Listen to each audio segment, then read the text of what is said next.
Здравейте, мои предприемачи и добре дошли в рубриката, посветена на новините и тенденциите от света на мрежовия маркетинг. През миналия месец, говорим за януари 2026 година, от Световната федерация на асоциациите за директните продажби публикуваха много интересни данни относно точно света на мрежовия маркетинг и директните продажби, касаещи 2024 година.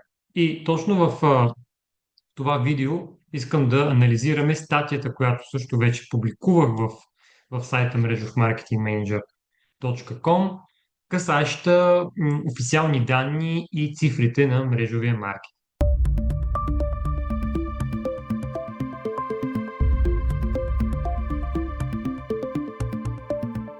Ние знаем, че секторът на директните продажби и мрежовия маркетинг се развива изключително динамично. И сега ще разгледаме точно най-новите официални данни. Те са от 2024 година, просто сега са успяли да анализират както трябва всичките данни. Като цяло, нали, ще видим основно оборотите на компаниите и някои други тенденции. Сега, най-важните данни. През 2024 година глобалният обем на продажбите в сектора на директните продажби и MLM е достигнал 163,86 милиарда долара. От тях 150,52 милиарда долара или приблизително 92% от общия обем се генерира само от 21 държави в света. Анализът на разпределението на глобалните продажби показва, че Съединените щати продължават да заемат първо място. Те заемат 21,20% от световния пазар, следвани от Германия 11,63% и Китай с 9,49%. И сега, тук може би си задаваш въпроса, каква е ролята на България? Ще видим ли и числата на България? Да, след малко ще видим и каква позиция заема страната ни и как се вписва в международната картина. Да видим първо кои са петте топ държави по оборот в мрежовия маркетинг. Както споменах, на първо място имаме Съединените щати. Оборота там е 34 милиарда, 74.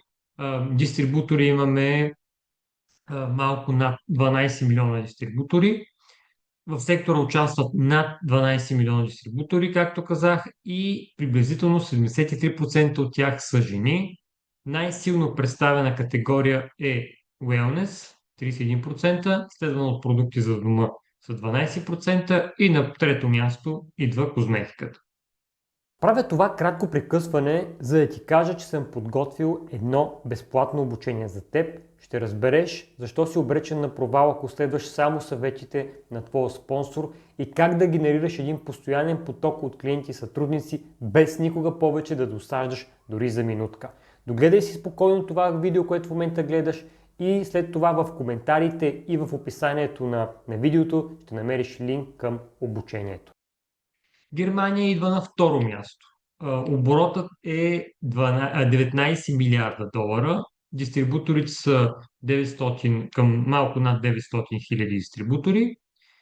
И наистина Германия, не случайно съм казал няколко пъти, това е най-големият европейски пазар, както виждаме дори на второ място на световната сцена. Самостоятелно тя генерира над 53% от общия европейски оборот в индустрията на директните продажби и MLM. Особено впечатляващ е сравнително високия среден оборот на дистрибутор. Това искам да го отбележим. Над 20 000 долара годишно, което е най-високото ниво в света. Аз публикувах някои видеа и то наскоро в канала и в подкаста. Видеа, в които точно анализираха колко реално печелят средно MLM предприемачите. Имаме също такива данни, защото в Америка, т.е. американските MLM компании, те са длъжни да подготвят годишни доклади, в които там вече показват средно колко се печели, колко печелят дистрибуторите. И там съм направил аз също видеа, в които съм анализирал тези данни и видяхме, че всъщност не са особено впечатляващи, дори напротив, средностатистическо, мрежовиците печелят доста малко. Нали, сега причините, поради които това се случва, са много. Аз го говоря и в канала често. Нямат правилни системи на работа, не знаят как да продават, не знаят как да се маркетират и така нататък.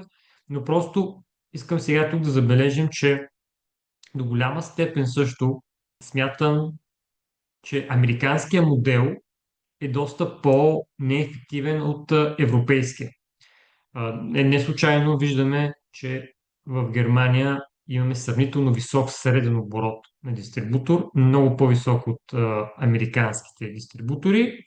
До някъде, защото в Америка вече, нали, пазара е по-амортизиран, да кажем, и, но също така се набляга прекалено много на хайп, прекалено много на обещания само за печалби, привличат се предимно дистрибутори, по-малко се разчита на реална клиентска база и това води до точно един много, много голямо текучество на дистрибутори и следователно пада и средната печалба на самите дистрибутори.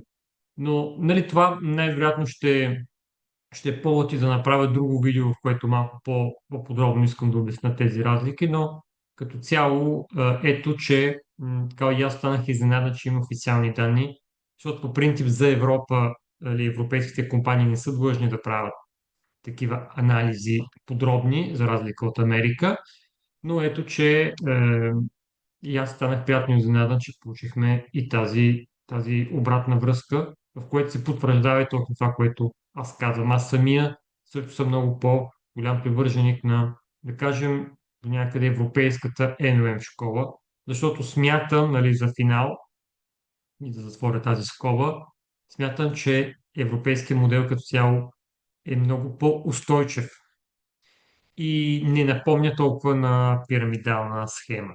Докато в Америка много често се набляга точно върху това да се набират предимно нови дистрибутори, не толкова да се търсят наистина, да се търси наистина тази структура да бъде устойчива благодарение на консумацията на реални, на реални клиенти. И така затварям тази скоба. На трето място имаме Китай. Китай взема трето място по продажби в директните продажби MLM. И тук е важно да подчертая, че в Китай MLM и директните продажби функционират в рамките на строго регламентирана и ясно дефинирана нормативна среда. В страната, нали, това също ще бъде интересно да направя и друга статия и друго видео смятам да публикувам, да обясним защо в Китай, между другото, е изключително правилно в момента се работи. Там просто няма как в момента да се работи пирамидално. Така че, наистина и китайския модел, не случайно, както виждаме, Китай успя да измести Южна Корея от своето трето място. Наистина много правилно се работи в момента в Китай, но защото просто закона е дал на много ясно дефинирана нормативна среда. На четвърто място имаме Южна Корея с 12 милиарда долара като оборот. Дистрибуторите са 8 милиона дистрибутори, изключително много, но за това също след малко ще си поговорим. Наистина Южна Корея е една от най-значимите държави в глобалния мрежов маркетинг с над 8 милиона активни дистрибутори при население от около 52 милиона души. Така че разбираш колко почти всеки пети там се занимава с мрежов маркетинг или в директни продажби. Жените там съставляват 79% от партньорите и там също, между другото, там не основните продукти, категории продукти са за дома 40%, виждаме тук разлика спрямо САЩ, примерно. Wellness индустрията е на второ място и на трето място е козметиката. Така, и на последно място в тази класация от топ 5 държави имаме Малайзия с 10 милиарда долара и 9 милиона дистрибутори. И сега, каква позиция взема България на световно ниво? България взема 51-во място на света с следните показатели. Оборотът в България е 119 милиона. Търговските партньори са малко над 200 хиляди души и се позиционират доста прилично на фона на други европейски държави. Аз в статията съм публикувал и цялата таблица, така че можеш там да прегледаш, ако искаш по-внимателно как се позиционира България, но виждаме, че България е много малко като оборот от Нидерландия. Нидерландия са 120 милиона като годишен оборот, България 119. Ем, Над Гърция сме, над Хърватия. Нали, горе-долу правим съпоставка с други сходни държави, както от региона, така и на европейско ниво. Но след малко ще продължим и темата за България, някои други анализи, които може да направим. Сега, да видим други, освен оборота, имаме и малко така демографски данни. Жените продължават да съставляват мнозинството от търговските партньори. Делът им на световно ниво е 70% от общия брой. В същото време се наблюдава и ясно изразена промяна в възрастовата структура. Делът на партньорите на възраст по 35 години е намалял спрямо предни данни, които имахме в предните години и е достигнал 23%, докато групата над 55 години е достигнала 28%, отбелязвайки съществен ръст. Нали, това също са данни, които може да използваме и в момента, за да разберем по-точно кой може би е идеалният клиент, нали, кой повече се доближава до идеалния клиент на един MLM бизнес. Водещите продуктови категории, едва ли сега ще изненадам някой, предвид, че вече ги споменахме горе-долу по държави. 29% от общите продажби са в сектора wellness и здравословни продукти, фактически най-вече хранителни добавки. След това се нарежда козметиката и продуктите за лична грижа 22% и продуктите за дома вземат трето място с 15%. Имаме в тази класация разместване в световната класация. Китай е изпреварил Южна Корея и се изкачил на трето място в света, както споменах преди малко, докато Малайзия от своя страна изместила Япония и вече взема пета позиция в глобалната класация. Германия е много интересен казус, защото ако следиш новините, вероятно знаеш, че Германия е силно индустриализирана държава, но в момента така има един най-нарастваща тенденция на фалити и изнасяне на производства извън страната, следвани, разбира се, от масови съкращения. Всичко това, нали, в традиционните сектори на икономиката, докато обаче в сферата на директните продажби Германия продължава да се взема второ място в световната класация с оборот, както видяхме, към 19 милиарда долара и подчертава, че в този сектор Германия остава много стабилна и устойчива. И сега, позицията на България в Европа, това също, разбира се, е много интересно сега да кажа няколко думи. На европейско ниво, както ти казах преди малко, България изпреварва пазари като Гърция и Хърватия, а разликата с Нидерландия е наистина минимална. Интересно е да се отбележи, че у нас има изключително висок брой дистрибутори, над 200 хиляди души. Ето, ние можем да погледнем и класацията и виждаме, че като оборот България, ето България 119 милиона, но виждаме колко много дистрибутори има. 204 хиляди. Ето, виждаме населението на Румъния, примерно, е приблизително 3 пъти по-голямо от българското, а броят на дистрибутори там е 280 хиляди, т.е. само с около 60 хиляди повече. Това, разбира се, не означава, че всички тези 200 хиляди дистрибутори в България са активни, но това също важи и за другите държави.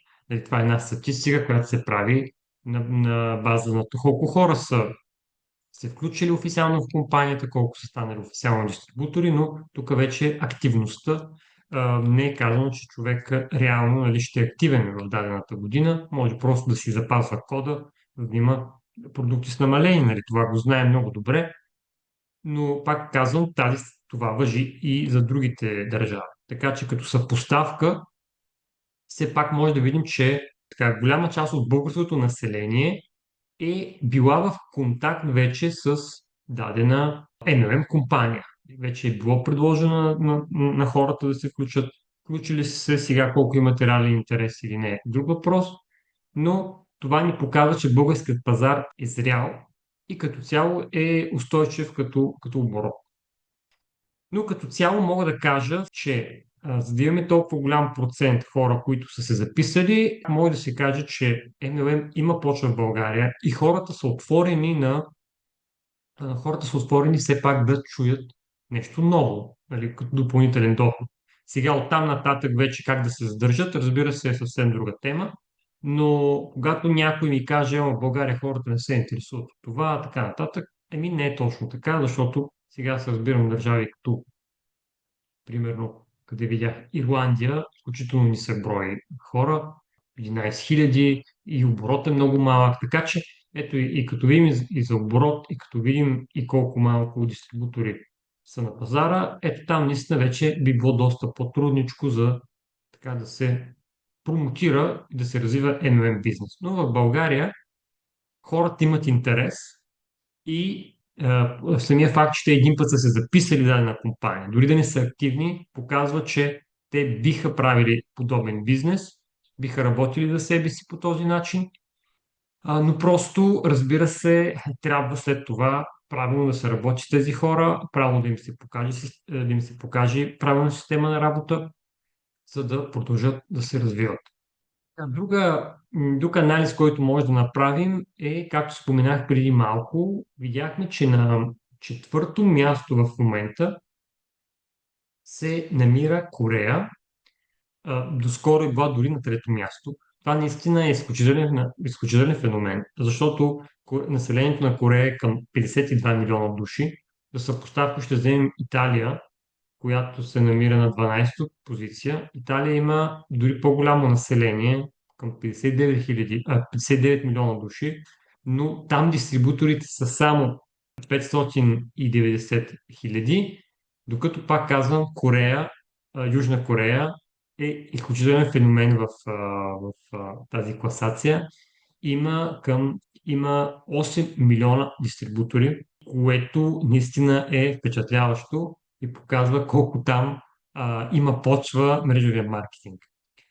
За финал, за да се поддържа растежа и конкурентоспособността, е от съществено значение да се използват новите тенденции и да се инвестира в иновации. Особено когато компанията предлага wellness продукти. От една страна, нали, виждаме, че това е доста популярен сегмент, но понеже вече има доста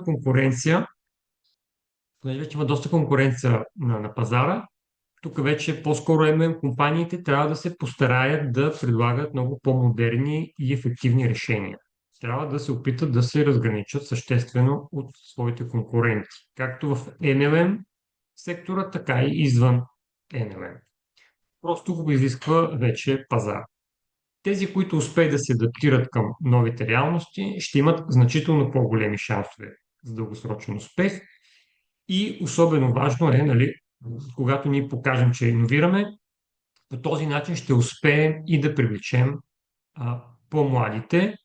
А както видяхме, за съжаление, тези данни показват, че MLM не е особено атрактивен за младежите. Това въобще не е добре, защото все пак това са бъдещите генерации, хората, които ще са в активна възраст в следващите десетилетия. Добре, надявам се това видео да ти е било полезно. Ако е било така, харесай го. Абонирай се за канала, ако все още не си го направил и коментирай, ако имаш въпроси или ако искаш да добавиш просто нещо.